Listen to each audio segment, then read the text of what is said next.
Pemirsa, Suyanto tadi ketemu lagi. Mudah-mudahan Anda selalu sehat walafiat.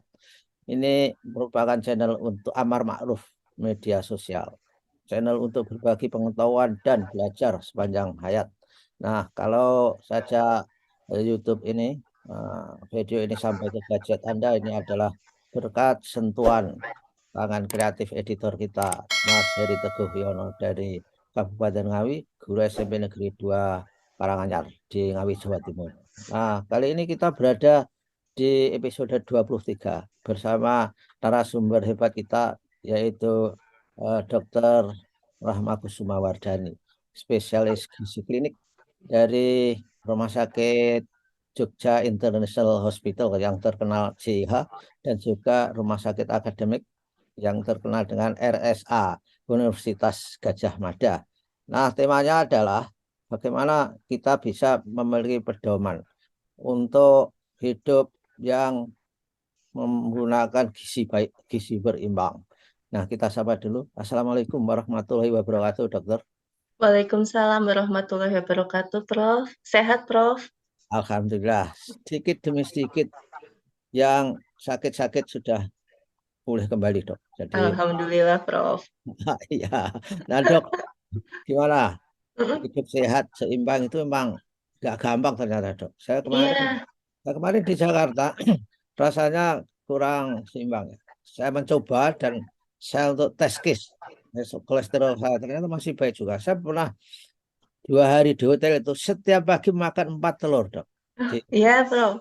Karena perasaan saya, karena saya harus rapat dan ini harus disupport oleh gizi yang ekstra lah gitu. Jadi bayangkan 4 telur sapi itu dan masing-masing dua, dua dan 4. Jadi 2 hari. Iya, Setelah wah. itu, setelah itu pulang makan sate. Kemarin makan sate lagi. Nah, gimana, dok? Rumusnya supaya imbang-imbang dikompensasi atau ada nggak kompensasi itu? Baik. Iya, Prof. Jadi, eh, kalau dulu kita di Indonesia, kita kan kenalnya 4 sehat 5 sempurna ya. Kalau Ya, sekarang kita ada namanya gizi seimbang. Kalau 4 sehat 5 sempurna, kita hanya berfokus pada ini loh, kalau waktu makan itu harus ada makanan pokok, harus ada lauk, harus ada sayur, buah, sempurna kalau ada susu. Nah, kalau sekarang gizi seimbang sudah tidak seperti itu. Gizi seimbang, betul, semua komponen tetap harus ada, tapi kita juga harus mempertimbangkan untuk jumlahnya. Jumlahnya dan zat gizi yang terkandung di dalamnya, serta kebutuhan. Karena setiap orang, setiap usia, kebutuhannya berbeda. Nah, secara umum ada 10 pedoman bagaimana cara kita melakukan gizi seimbang ini, Prof. Yang pertama adalah kita harus membiasakan mengkonsumsi aneka ragam makanan pokok, ya. Makanan pokok di sini jadi mungkin kita bisa variasi nih. Tidak selalu harus makan nasi. Mungkin ya, bisa diselingi dengan makan ubi, makan singkong, atau jenis makanan pokok yang lainnya. ya, Kemudian kita membiasakan untuk mengkonsumsi lauk pauk yang mengandung tinggi protein. ya, oke. Terutama berarti di sini adalah protein hewani. Ayam, daging, daging sapi gitu ya, ikan, telur. Nah, itu juga divariasi. Kemudian kita membiasakan banyak makan buah dan sayur untuk memenuhi kebutuhan vitamin dan mineral kita. Kemudian membiasakan minum air putih dalam jumlah yang cukup dan pastikan air putih yang kita konsumsi itu aman dan higienis. Ya, Ya. Kemudian yang kadang orang menyepelekan, membiasakan sarapan, Prof. oke. Ya. Ya. Ya, sarapan itu merupakan sumber energi utama kita untuk beraktivitas seharian. Ya, Kadang orang, nggak usah sarapan, nanti aja langsung makan siang. Nah, itu sebetulnya kurang baik untuk eh, gula darah di dalam tubuh kita. Atau kadang orang tidak sarapan, tapi justru nanti sampai di kantor atau sampai di tempat kerja ngemil. ya, Bisa ya. Oh, digoreng, keletian, jajan pasar, malah makannya jadi lebih banyak lagi malahan. ya. Jadi, Kemudian, jadi porsinya kalau nggak sarapan, ngeledeknya itu mungkin kalorinya lebih besar daripada sarapan, dok. biasanya seperti itu, Prof. Kalau ditanya setelah dievaluasi ternyata, oh iya, ternyata ngemilnya malah lebih banyak dibandingkan jumlah kalori saat sarapan. Kemudian kita harus membatasi konsumsi makanan yang manis, yang terlalu asin, dan juga yang tinggi lemak. Karena makanan-makanan ini merupakan awal dari sumber berbagai penyakit yang ada di dalam tubuh kita. Makanan yang manis dan berlemak itu akan menyebabkan penumpukan lemak di dalam tubuh kita. Kemudian makanan yang asin, terutama untuk orang-orang yang beresiko mengalami hipertensi, bisa menyebabkan tensinya jadi tinggi. Hmm. Kemudian jangan lupa, selain kita menjaga makan, menjaga pola makan, lakukan aktivitas fisik yang cukup atau olahraga. Ya. Tujuannya apa? Tujuannya untuk mempertahankan berat badan ideal. Hmm. Ya, kita kembali lagi ke masalah berat badan ideal, obesitas dan kurang gizi jadinya ya, Prof ya. Ya, ya. Karena memang betul, ketika kita obesitas atau kita kelebihan berat badan atau sebaliknya kita berat badan kita kurang, itu sebetulnya merupakan faktor resiko dari berbagai macam penyakit. Pastinya penyakitnya orang yang kelebihan berat badan dan yang kekurangan berat badan atau dalam hal ini kurang gizi itu akan berbeda. Beda, ya. Ya, kemudian cuci tangan menggunakan sabun dengan air mengalir. Terus terang kalau di Indonesia memang problemnya salah satunya adalah infeksi Hmm. untuk penyakitnya. Nah, Ya. penyakit infeksi kita bisa peroleh dari mana? Kalau yang kaitannya dengan makanan, salah satunya adalah tangan. Oke. Tangan kita kan megang berbagai macam benda, kemudian makan, kita di Indonesia biasanya muluk atau makan pakai Ya, tangan. Nah, ya. kalau kita tidak cuci tangan, bisa jadi nanti ada sumber infeksi yang masuk. Atau tidak hanya pada saat makan, pada saat mengolah, memasak, menyiapkan makanan, dianjurkan sebelum dan sesudahnya pun kita juga harus mencuci tangan. Ya. Kemudian, nah ini yang mungkin sudah mulai dibiasakan, Prof. Ya. Terutama orang-orang yang memang ingin hidup sehat, yaitu membaca label, membaca Oke. informasi gizi Ya, pada ya. kemasan makanan. Ya, Paling tidak, orang-orang sekarang, ini dok, ya paling tidak membaca expirednya ya. Jadi, ya ah, betul, Prof. Tidak asal beli ya, Prof ya. Iya, orang-orang sekarang sudah mulai aware, sudah mulai peduli terhadap hal seperti itu. Oh, berapa sih kalorinya? Oh, berapa sajian terkemasannya? Berapa kadar gulanya? Berapa kadar garamnya? Itu bagus, ya, ya. Karena kan memang setiap orang memiliki kebutuhan karbohidrat, protein, lemak, garam, serat, itu kan setiap orang berbeda. ya dok. Terutama untuk orang, Kalau saya yang selalu saya awasi itu kandungan mengandung lemak jenuh. Wah, itu saya nah, hindari itu. ya, Nah, iya itu, Prof, itu. ya, itu kan Ya, ada orang yang produsennya jujur mau menulis begitu, tapi mungkin juga ya. ada yang tidak menuliskan. Nah, Nah, betul Prof. Nah, jadi ya alangkah idealnya, alangkah lebih bagusnya memang kita membeli produk yang memang sudah ditera di labelnya, di kemasannya itu sudah ada informasi gizinya. Insya Allah kalau misalnya si produsen ini berani mencantumkan, kan artinya memang ya sudah seperti itu komposisinya, Prof. ya, Gitu. Nah, kemudian yang terakhir, yang ke-10 nih, bersyukur dan ya, menikmati aneka ragam makanan. Ya, ya, kadang kita kok setiap hari makannya cuma tahu tempe.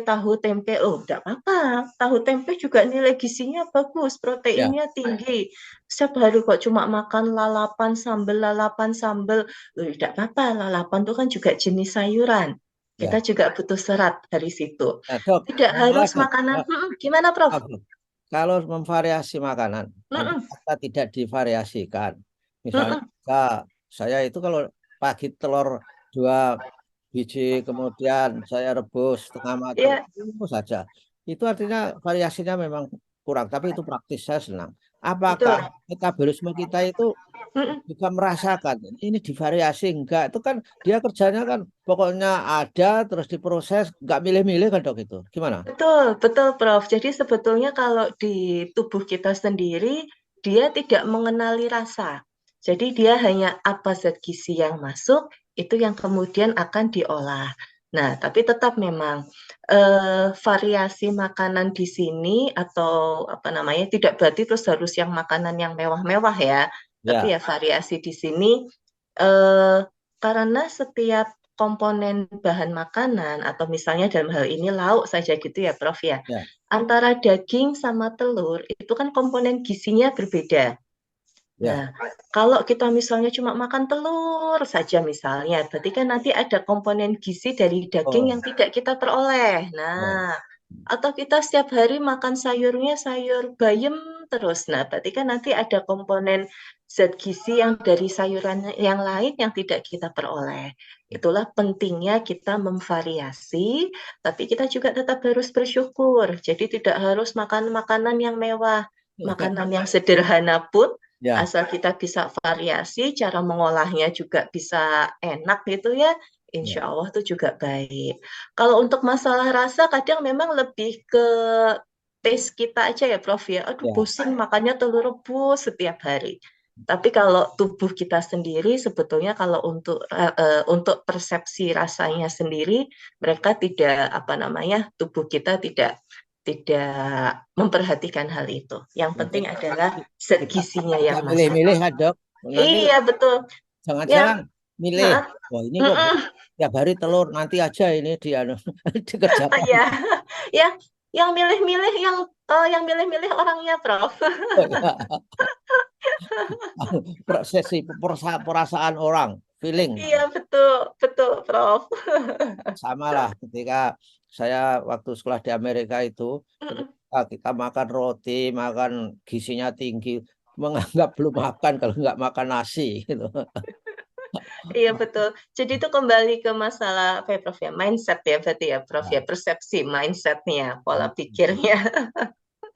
nah, Padahal kalau sudah makan roti roti gandum gitu ya, Prof ya, 3 lembar itu sudah sama kayak makan nasi loh, Prof. Sebetulnya. nah, tapi dulu bro, kalau saya sekarang bisa apa saja dulu rasanya masih apa rasa lapar dalam bahasa Jawanya masih ngintir-ngintir gitu. Iya, kayaknya mungkin sistem sarafnya di otak tuh yang kayak masih belum Ya, makan ini, itu masih ngemil gitu ya, Prof. ya, ya memang kultur itu dibentuk bertahun-tahun ya. Jadi Iya, ya betul. memang seperti itu. Nah dok, Mm, kalau makan berimbang tadi, buah kan harus ada.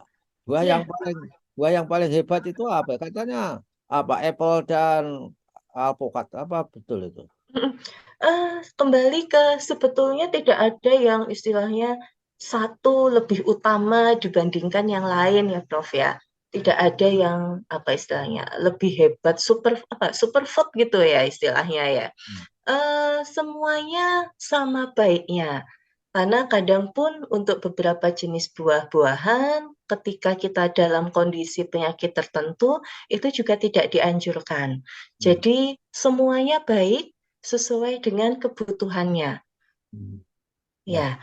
kalau secara umum gitu ya, misalnya kalau yang tinggi vitamin C, misalnya kalau dulu orang kenalnya cuma oh yang tinggi vitamin C itu buah jeruk. Nah, Ya. ternyata buah yang lain pun juga tinggi vitamin C, buah naga, buah jambu, kiwi. Ah, ternyata vitamin C-nya juga tinggi, bahkan lebih tinggi dibandingkan jeruk, misalnya seperti itu.